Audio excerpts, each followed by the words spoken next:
Pinaghahandaan na ng mga otoridad ang nalalapit na fluvial procession na isa sa pinaka-inaabangang religious activity sa Fiesta Señor sa Cebu City. Binabantayan din ang banta ng LPA na posibleng makaapekto sa aktibidad na gaganapin sa karagatan ngayong Sabado. Alamin natin ang iba pang detalye sa report ni Jessie Atienza ng PTV Cebu. Isang tabletop exercise at interagency meeting ang pinangunahan ng Coast Guard District Central Visayas kasama mga opisyal at kinatawan mula sa Philippine Navy, PNP, Cebu Port Authority at maging ang Cebu City Disaster Office para sa nalalapit na pagdaraos ng taunang fluvial procession. Isa sa pinakamahalagang aktibidad ng Fiesta Señor kung saan ibabiyahe ang imahe ng Santo Niño sakay ng galyon mula sa isla ng Lapu-Lapu City at tatawid ng Mactan Channel papunta sa Cebu City. Nasasabayan ng libu-libong mga debotong sakay ng mga motorbangka.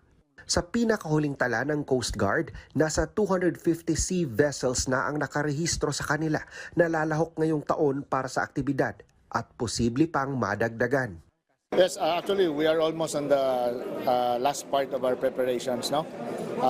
We have already finalized, yung mga floating assets natin na i-deploy natin for the upcoming fluvial procession.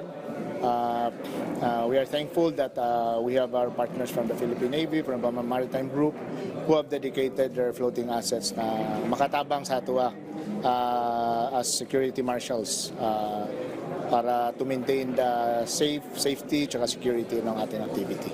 Magiging mahigpit din ang mga otoridad para sa mga sea vessels na hindi rehistrado na biglang susulpot sa fluvial procession. Hindi magpapakampante ang mga otoridad dahil nasa kalagitnaan ng karagatan ang pagdaraos ng aktibidad.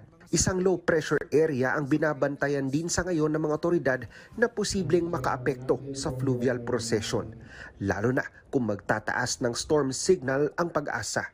Ang concern na to, if there's really a adverse change sa weather condition and if ever mag-hoist of storm signal number ang Pag-asa, definitely we cannot be able to continue the activity kasi if storm signal number 1 is hoisted yun, absolute ang policy nato diha that no sail good, particularly if inani nga daghan kayo mag-participate na vessel. So we will be suspending the conduct of the fluvial procession. Nasa mahigit 700 security personnel ang nakatakdang ide-deploy sa araw ng fluvial procession. Pagtitiyak na ligtas at walang magiging aberya sa aktibidad.